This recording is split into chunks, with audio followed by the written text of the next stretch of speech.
Salam sejahtera Malaysia, terima kasih kerana menonton video-video dalam channel ini.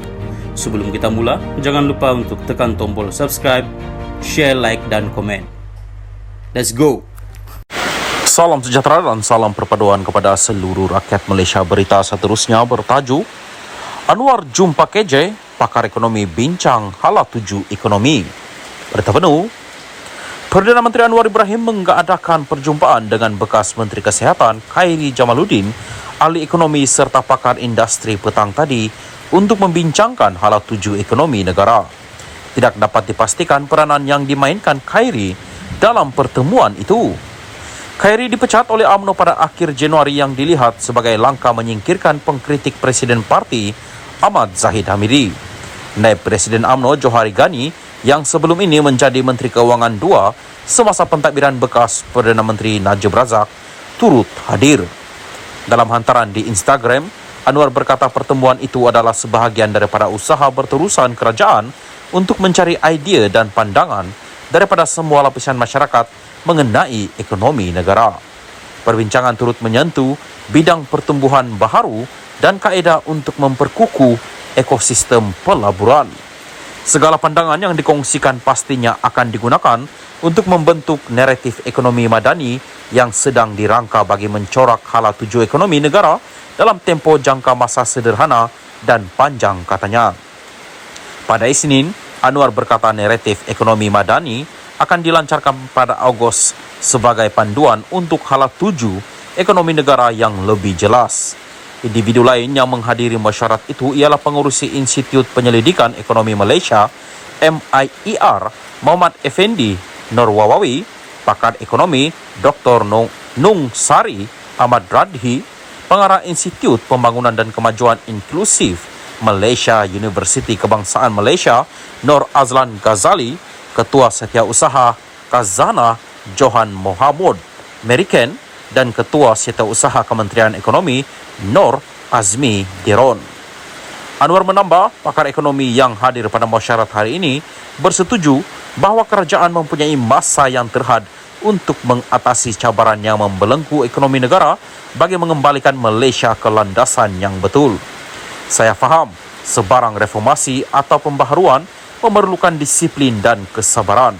Ia juga memerlukan keyakinan serta keberanian untuk melakukan perkara yang baharu dan membuat keputusan yang berat untuk kepentingan rakyat dan negara.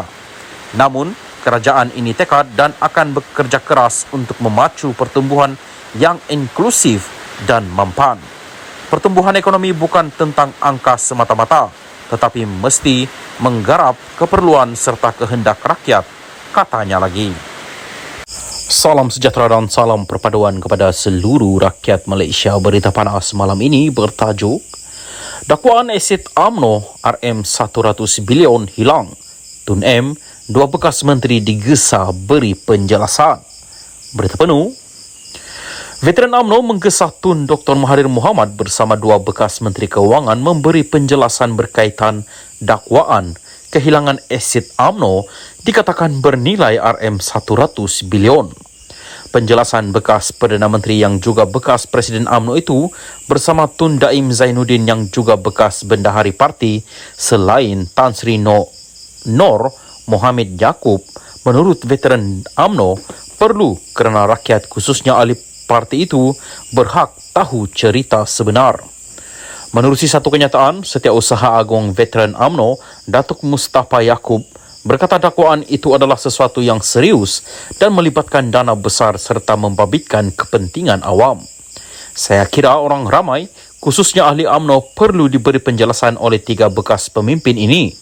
Bagi saya, ini sesuatu yang serius dan melibatkan dana yang besar, membabitkan kepentingan awam, apatah lagi jumlahnya begitu besar, katanya.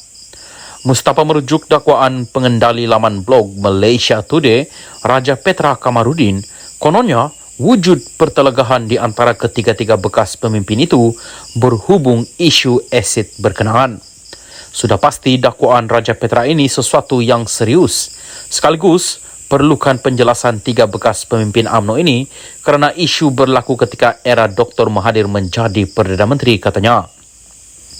Dr. Mahathir menjadi Perdana Menteri keempat dan paling lama berkhidmat bermula 16 Julai 1981 sehingga 31 Oktober 2003. Bagaimanapun, pada 2016, beliau muncul kembali berpolitik apabila menubuhkan Bersatu dan menandingi Barisan Nasional BN. Pada 2018, dalam satu kejutan politik, Bersatu bersama parti-parti sekutunya melalui gabungan Pakatan Harapan PH memenangi pilihan raya umum ke-14 dan pada usia 93 tahun, Dr. Mahathir kembali menarjui negara sebagai Perdana Menteri ke-7. Daim pula menjadi Bendahari Agung UMNO antara 1984 hingga 1999 dan juga Bendahari BN. Beliau dilantik sebagai Menteri Keuangan pada Julai 1984 oleh Dr. Mahathir sebelum melepaskan jawatan itu pada Mac 15, 1991.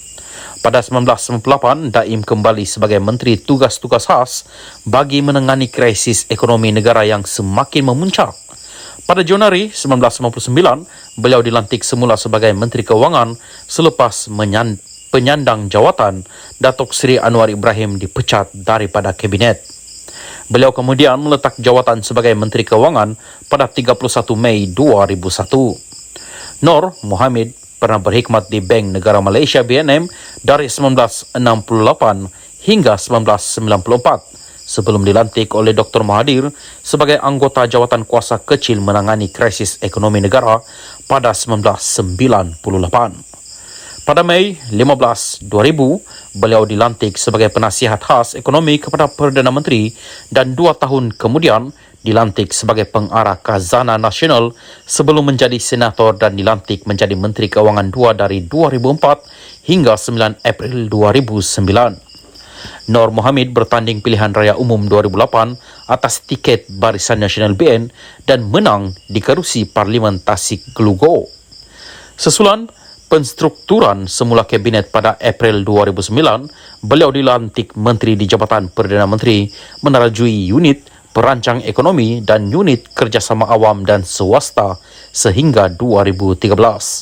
Sementara itu, Mustafa berkata, pihak berkuasa berkaitan lain khususnya Suruhanjaya Pencegahan Rasuah Malaysia SPRM juga wajar menyiasat dakwaan sama kerana ia satu tuduhan yang serius.